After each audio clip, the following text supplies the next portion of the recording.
Well, hello, friends, and welcome back to Barriers and Boundaries Resilience Leadership Podcast. I'm your host, EB, and today I am just over the moon ecstatic about our guest, Dr. Emma Sarro, who neuroscience, PhD in neuroscience from New York University, working with Neuroleadership Institute. Doctor, thank you so much for being here. I just kind of want to first get to know you if we can, and just maybe tell me how you got to where you are today, and how did you get involved with neuroscience? Awesome. Thanks, Evie. I'm thrilled to be here too. I love talking about this stuff. So this is an honor for me as well. I guess I got involved in neuroscience in college. I randomly took a course. It was like Neuro 101 and fell in love with it. Um, and just never left school, just kind of stayed in for years. Ended up getting my PhD because I didn't really know what to do, but I did love the work. I love the research.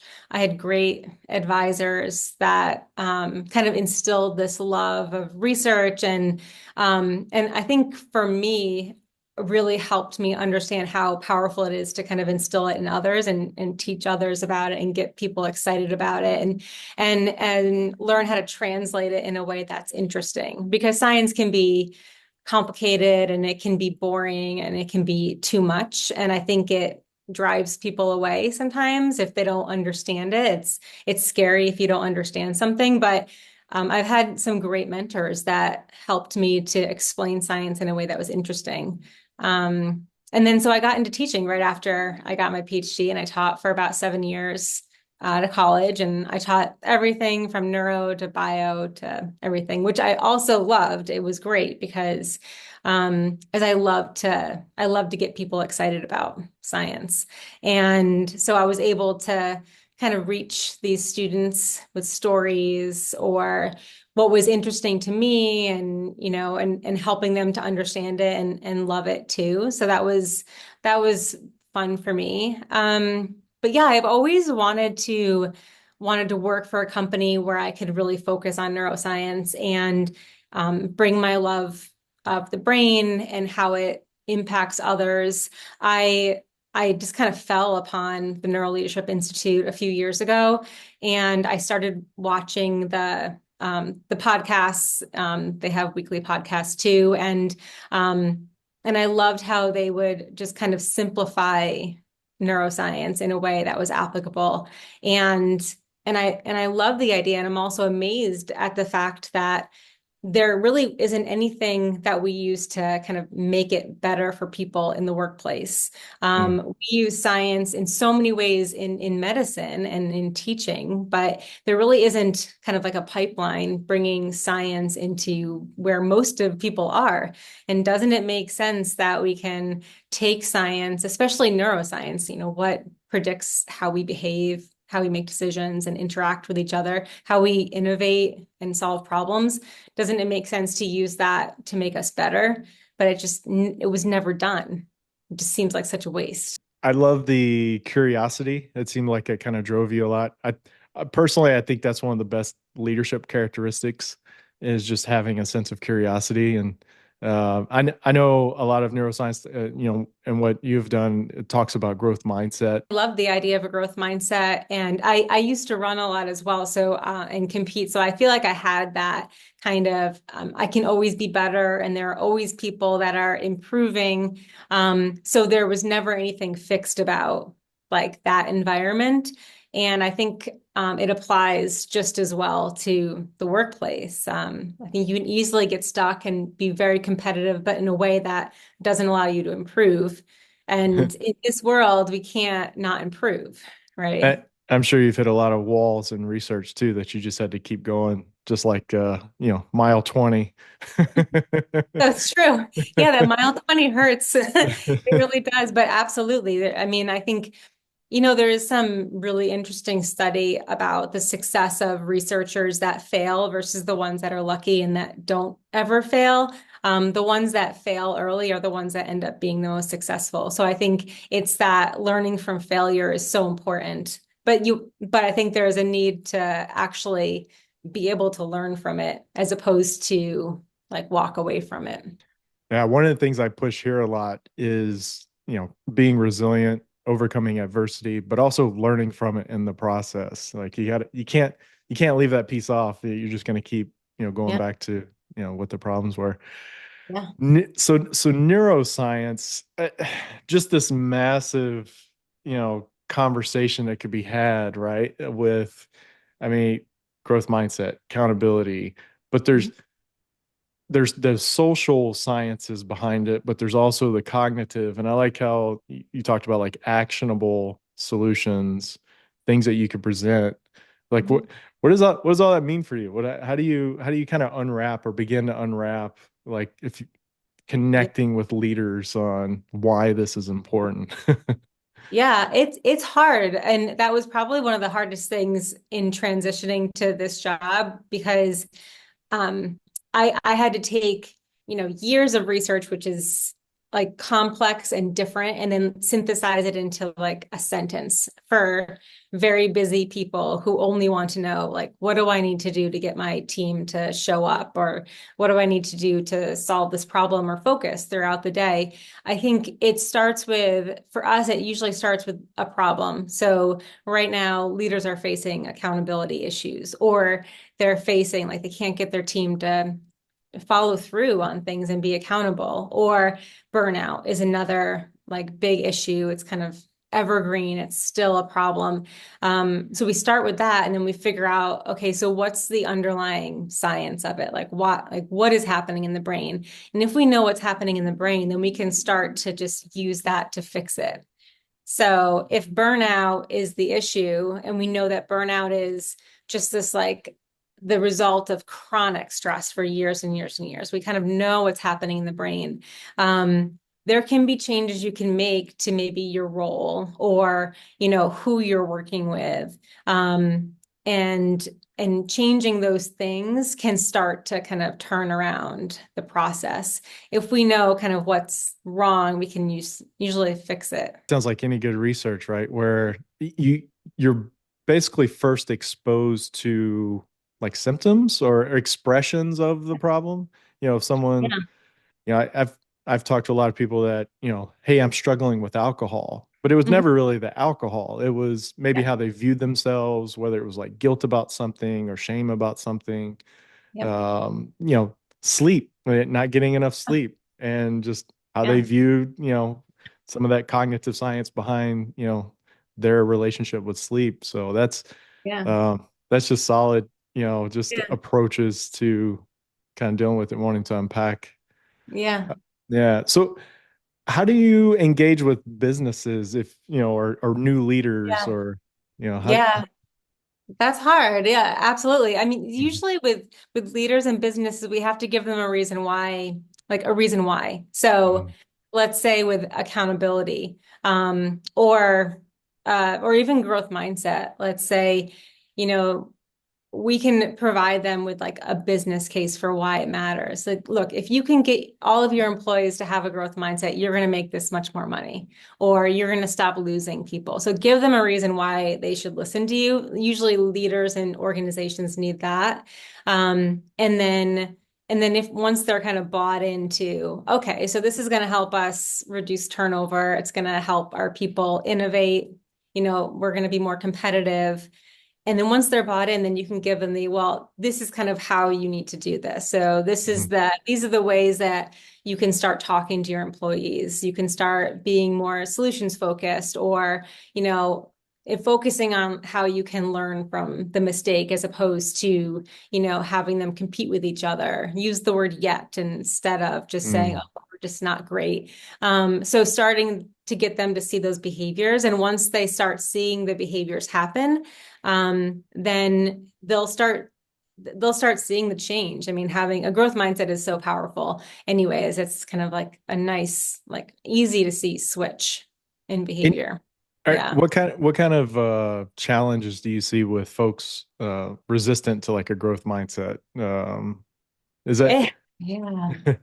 I think, yeah, with a growth mindset, it's actually, I mean, I don't know if you've ever tried like the switch of how you talk about things. So if you're like not great at something, and then you start saying, well, like, I'm like horrible at cooking. I'm bad at cooking, but or like I can't cook yet. And changing that and just adding the word yet is just like so powerful. It's almost like perceptible how you can just like feel like, okay, so maybe I can do that thing. Or or priming your team, coming in and saying, well, we didn't hit this mark, but let's talk about like what were the mistakes we had and let's think about like how we can solve them as opposed to we didn't hit this mark, like we got to try something new. So it's like forcing them to look at the solution and making it okay to look at the solution and try to learn from it.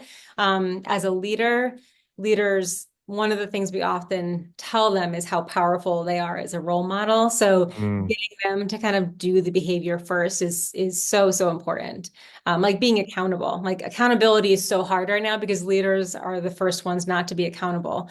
And so people see that they're not following through on what they're doing, so no one else is going to. So if they show up first and apologize when they didn't hit a mark or, kind of follow through on themselves being accountable for their team, they'll start seeing it back.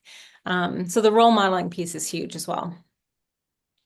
I I've always sensed like a deep emotional connection to the behavior, right? Hmm. And I've unpacked that numerous times in counseling. And it could be something simple and personal with Hmm. like their, financial beliefs. Like they may have grown up in a home where their parents didn't have money, so they just tied into this deep emotional connection with how they handle money. Hmm. And I feel like it's the same thing with, being a leader, being a role model. Like Hmm. you're deeply connected to some pattern, some behavior, some experience that you had where it's kind of hard to break the model Yeah, that's so ingrained. totally. Yeah, It, that's bringing your experiences to the workplace and everyone brings their own. yeah, and then just like investing that and they're who they are into, whatever role that may be. Um One of the challenges I've seen, and I was curious if you had any comments on this about the roller coaster leader. One day he's happy, the next day he's Mhm. mad, or Well, is it just yeah, I can imagine what it does to his team for sure. yeah, Yeah. yeah. The spread or like we sometimes call it the contagion effect, the spread or contagion of the leader's emotional changes on the team and the organization are huge.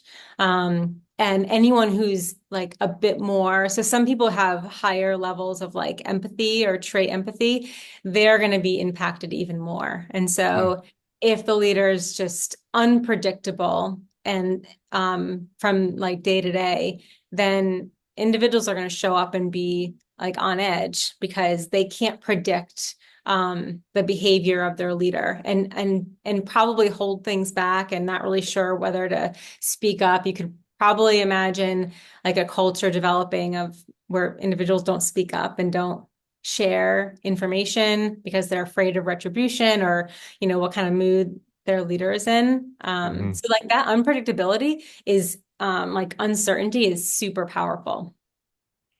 Yeah, and I notice that goes a lot into like the brain loves to predict, Hmm. the brain loves to like be able Yeah, to kind of decide what's going to happen. totally. Um, Goodness. I honestly see like neuroscience. I feel like what your work does, it's almost like a cheat code Yeah. for collaborating in the workplace, Yeah. for information sharing, and Yeah. it almost doesn't feel fair. Like once you see, you can't I unsee. Once you taste, you can't know. unsee. It's like It's so true. Yeah. you start like it's almost like matrixy. You start filtering everything kind of through that lens of Yeah, neuroscience. Um, totally. what what would you tell like a brand new leader, someone who's just starting out that wants to kind of understand this? Um, that I Yeah. like the hey, here's the return on investment for doing this, like you Mhm. mentioned. Yeah. Like, Yeah. I think Totally. I think that's a It's great place to start. Yeah. I think one of the things, and we've done a little bit more on leadership development recently, and one of the Mm, things that we have been thinking about is that leaders often don't like put the mask on themselves first. So, like, the idea of like put your mask on first before you help others. I think especially new leaders, they're completely overwhelmed, right? And they're all the interactions they have to go through are full of emotions, and they're at capacity. But oftentimes leaders have to pause and like develop their own strategies. Like, Mm, let's manage my own emotions first. Let's develop emotional regulation strategies. Let's develop like daily like well-being strategies for myself and build my own resilience before I can even think about helping my team, because the leader's emotion and lack of emotion regulation or being overwhelmed is absolutely going to impact the team. So it's yeah. hard even for established leaders to actually think I actually have to do my own like self strategy routine and develop those things. Like, how do I set up my day for success? Like, when do I have my focus time and my like time to like mind wander? And when do I put all my meetings in and like make sure I role model that for my team? Make sure I'm Right. like setting my mind up for my meetings kind of thing. There's a lot of connection with like self-awareness there. Yeah. And like Oh, if I'm to put that in that context of, hey, there's a mask falling, the pressure's on, yeah. let's back up to the airport, right? And let's get through security. You got to empty your pockets. And it's almost like I got to expose who I am before I Yeah. can even get to a place where the pressure, the mask falls, and Yeah. then you start helping Yeah. others. Oh, Um, totally. yeah. So Yeah. I love the analogy with the mask. I was like, yeah, there's definitely a connection with let's Yeah. start with getting through security, Yeah.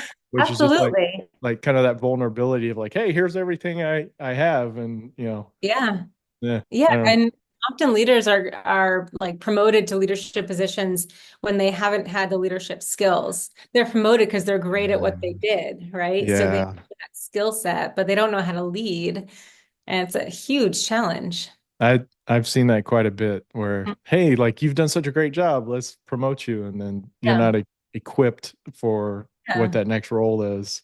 DEI, accountability, psychological safety in the workplace, yeah, huge. default brain modes, cognitive, cognitive variability. I love, Yeah. someone talk like I'll tell someone it's like, oh, you're just that's excessive force of cognitive variability, and they're like, what? I'm just like, you're overthinking it.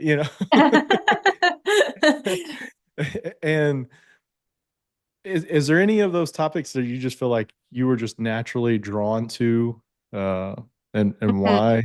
Uh, Well, I do love, so we have this model that we call the Healthy Mind Platter, and I love the Healthy Mind Platter. Have you heard us talking about it at all? yes, yes, Yeah, yeah. like the seven things that people should be thinking about doing just to like get their head like best set up to basically do the work the best. And I think what's amazing about this idea is that we spend so much of our time with one of the platter items, which we call the focus time, which is like what we're doing at work. We're focusing our attention, solving problems, doing all those things.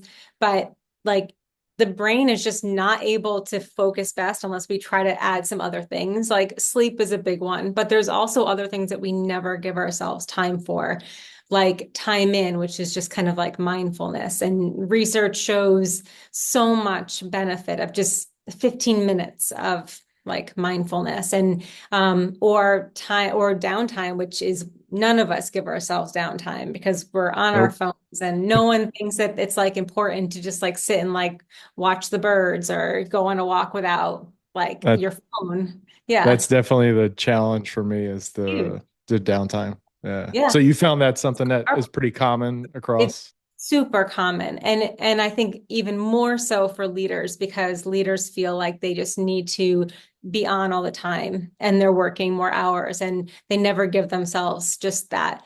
However, the what the research shows is that by taking just like 10 minutes away, like walking around the block, whatever, like watching the cars, your mind is able to do things and like solve problems that you wouldn't do if you were in front of your computer. Like you're able to, and that's kind of the buy-in, like give your team 10 minutes to walk or whatever, like away from their computer, and they'll probably solve that problem. They're not going to solve it in front of the computer. So it's Mm. like the benefits are super like outweighing like 10 minutes away from the computer.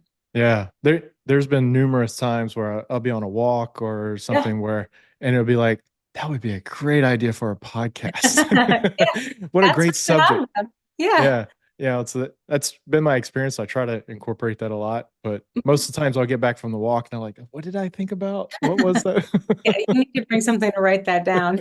No, that the healthy platter. I'll put a link to that as well in the Yeah. notes here. Because that's a great topic. That's a great Mhm. view. And Yeah, I'll probably resilience builder, all of that. Yeah. yeah, and resilience, obviously one of the things that I like to focus on Mhm. here. Um, there's resilient people, resilient employees, and then I like to tie in like how that contributes to like a resilient organization, like Oh, health. yeah. Yeah. Any thoughts on culture building with neuroscience?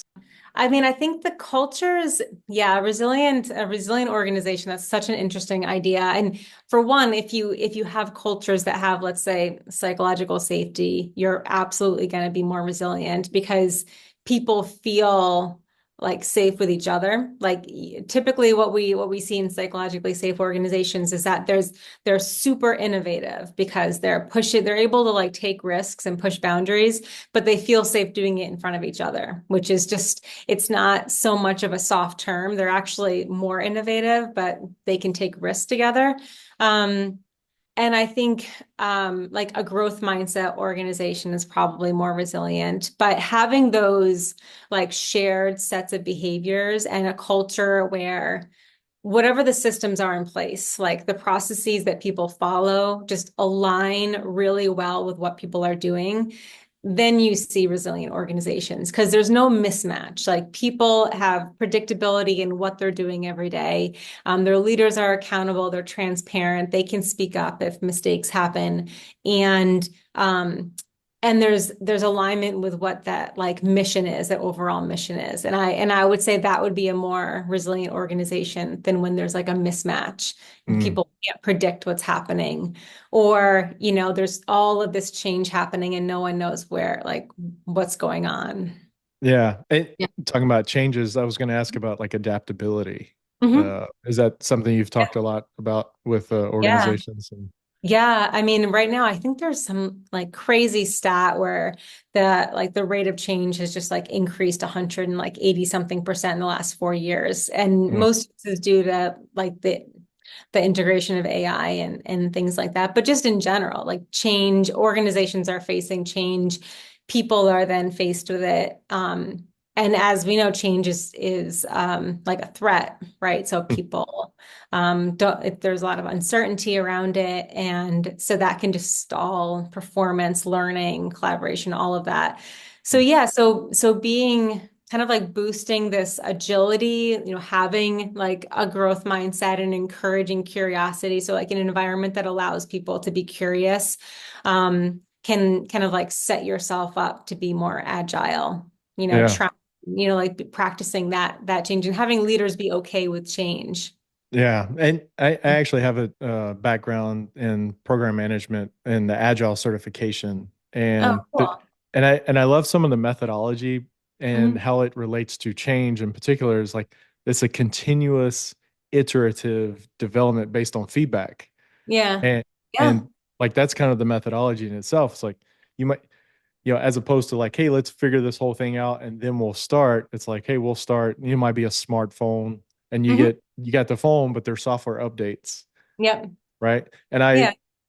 when I talk to senior leaders in my field and what I've done in the past, it's always been like, hey, look, you're the leader, but how do we update some of your software Yeah. of Yeah. what it means to be a leader? And it's Yeah. just that iterative based Yeah. on feedback. Yeah. Um, Absolutely. Feedback itself is hard Yeah. though. It is.